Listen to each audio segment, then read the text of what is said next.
Excellent, excellent. Okay, well, hi everyone. My name is Ephraim. I'm a first year physics student. Um, I'm very honored to have this chance to talk to you all. This is a bit unfamiliar territory for me, getting to talk to so many graduates from different disciplines, and I've very much enjoyed hearing your talks. Um, so let's jump into it. So the topic of my talk is the strange physics of small things. I don't know if you guys have ever heard of quantum mechanics. It's sort of the boogeyman of physics. But we are interested in one particular interesting phenomenon that happens at very small scales, and it's called quantum tunneling. And we'll talk about it in a bit. So how do things behave? This is sort of the main question in physics. So I'm sure all of you have probably had to suffer through a physics class at some point in your educational career. And so you are probably familiar to some degree with what physicists look for, how they approach problems. Uh, uh, you also might be familiar with the story, the famous story with Newton, how an apple fell on his head and how that apparently helped him discover gravity. Of course, gravity was known. People knew for a very long time, as long as humans have been here, probably before then. Uh, People knew that uh, uh, objects, if you leave them, they will fall to the earth. And there are many different explanations to try to explain why that is. The reason why Newton was sort of, his explanation was unique, was different, was important, was because his explanation for why an apple falls to the earth also explained how the moon orbited around the earth. So it is that precisely, that's the drive of physics, to find those laws, that exist and that underlie things and that explain how a great many phenomena all work on different scales. So physicists around the end of the 19th century, 1800s, they sort of expected that their physics, it would sort of explain everything, no matter the scale, no matter how big you go, no matter how small you go, it's all the same physics. But that was wrong. So it's true, sort of, on our scale and up, and our scale and down, all the way down to about the level of an atom, you can explain almost everything with just the physics that we're used to.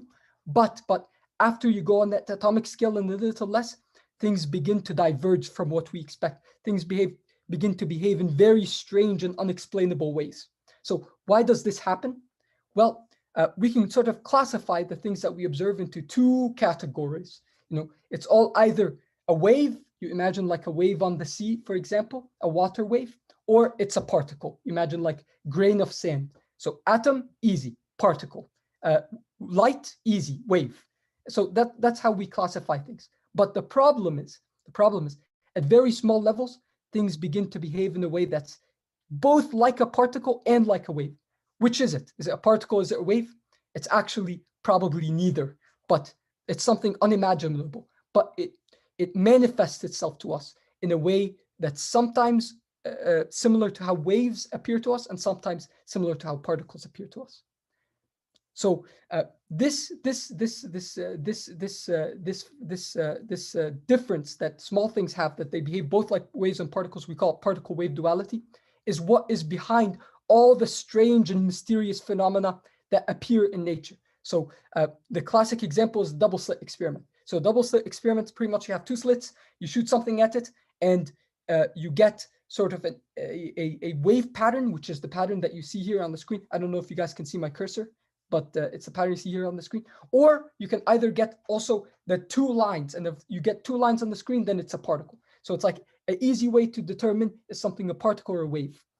So we force things to behave, and so to either behave as one or the other. And so if we send electrons through, which are definitely particles, they give us a wave diffraction. So that shows you like the strange behavior. This is sort of a side thing. The main thing that we're interested in is tunneling. So what is tunneling? So if you imagine you have a hill, and it's a very, very high hill, and you have your roller coaster, and you're on a roller coaster and it has a certain speed. Now, either the roller coaster is going fast enough to cross the hill, or it's not. If it's going fast enough, It will kind of slow down until it hits the top of the hill, and then it will roll down. If it doesn't, then it will slide up some way until it loses energy, and then it will begin to roll down, right? But small things do not behave this way.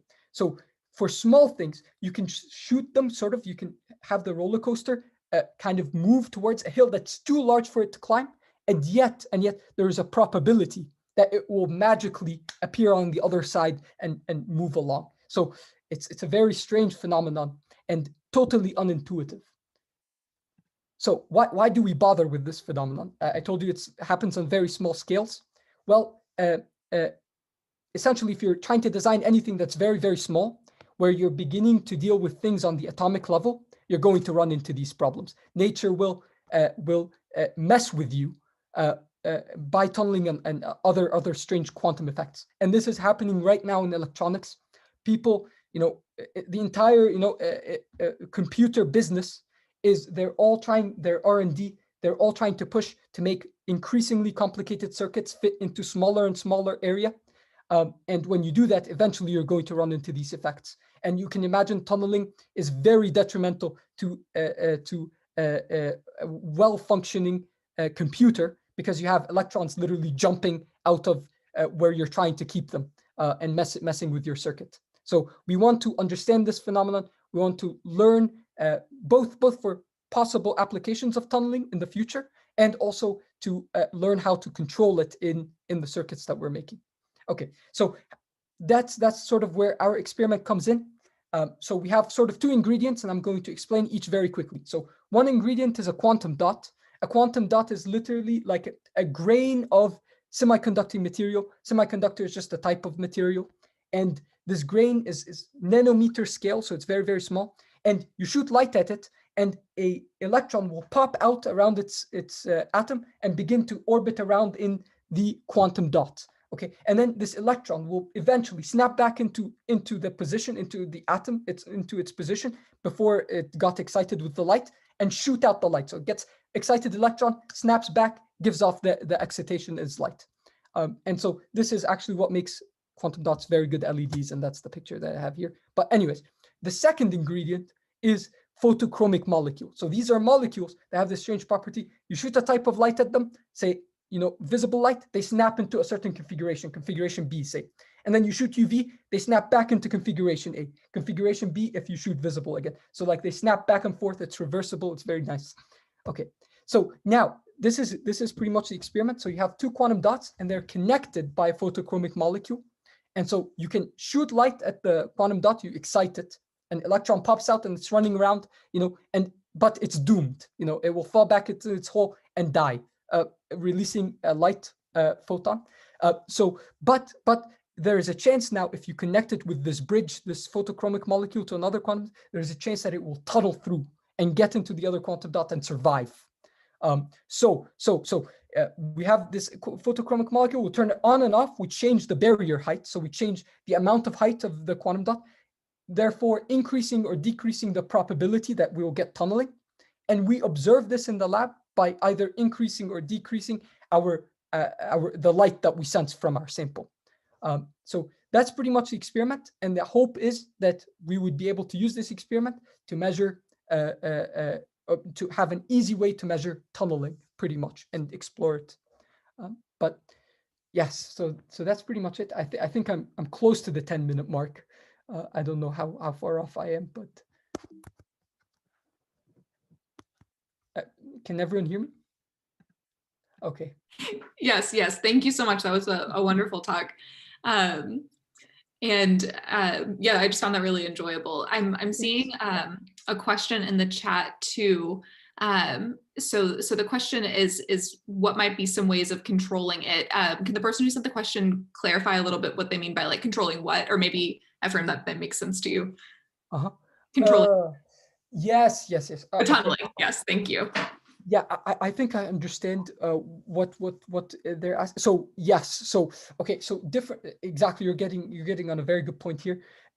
You essentially, so I said there's a probability that you will tunnel through.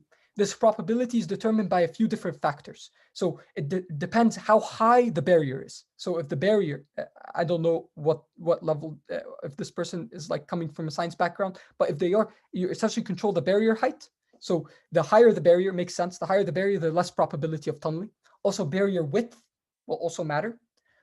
So how wide the barrier is. You also have a few other things that will also matter. But those are the main parameters that we're going to be varying, actually. So you're varying barrier height and barrier width and seeing how that affects tunneling. Yeah. Awesome. Thank you so much for a great talk. Yeah, thank you.